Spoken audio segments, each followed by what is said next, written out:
Hello and welcome to the latest episode of Millennial Money. This week I'm going to be speaking to Damien about pensions and whether you need more than one pension.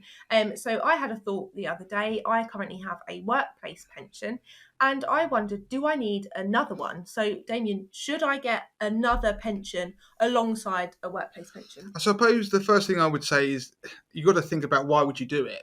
Now, if you've got a workplace pension, it will likely be because most people now, if you're employed, are going to be auto-enrolled into pension. So if you don't know what that means, it's where the rules that the government brought in to try and encourage pension saving. And what it does is that you, as an employee, have to pay in a certain percentage of your salary every month, and your employer also does that. So there's some free money on the table there. The problem is if you start to think, well, I like this other shiny pension over here because I've seen it, some really exciting fintech company and they're promising me all the earth and all this kind of stuff, and you think, I want to put my pension contributions over in that.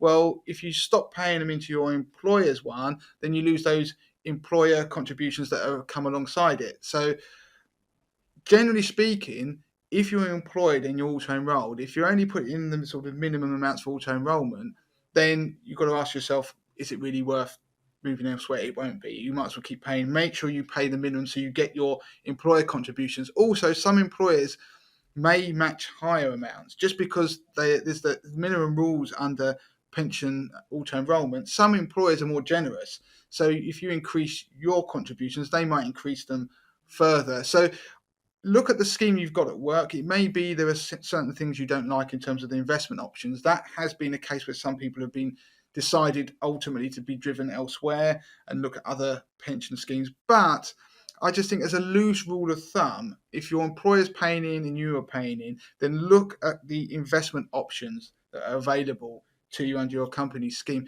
And don't forget that if you don't like the company scheme, then tell your HR department that you don't like it and tell them about the other options that exist out there, because they are in control. They can decide to move you all en masse as a group scheme. And if you plan to work somewhere for a long time, then why not talk to the HR and point out the fact that there are better options out there, because they would have had a financial advisor come in who's advised the company who have taken that scheme.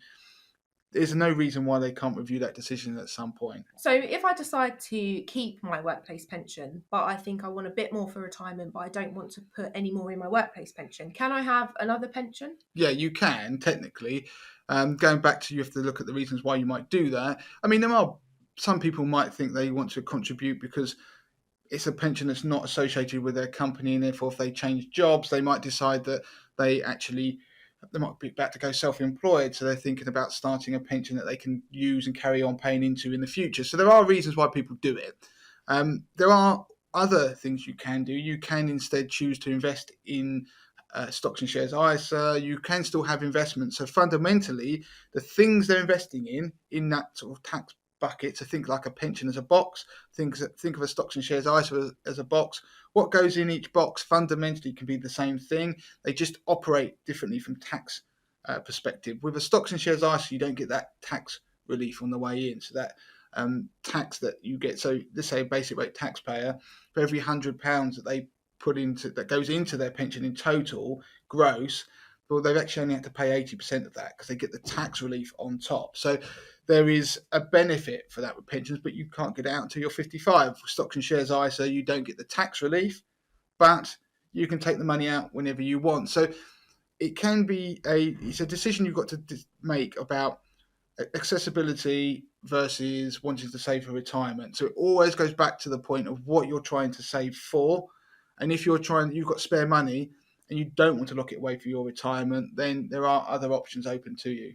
Okay, that's great. Thank you, Damien. So hopefully that was really helpful for you. If you have any questions, email me, lauren@moneytothemasses.com, and be sure to head over to our social media. So our Facebook, Money to the Masses, our Instagram, @Money to the Masses, and our Twitter, @Money to the Masses with the number 2. Thanks for watching.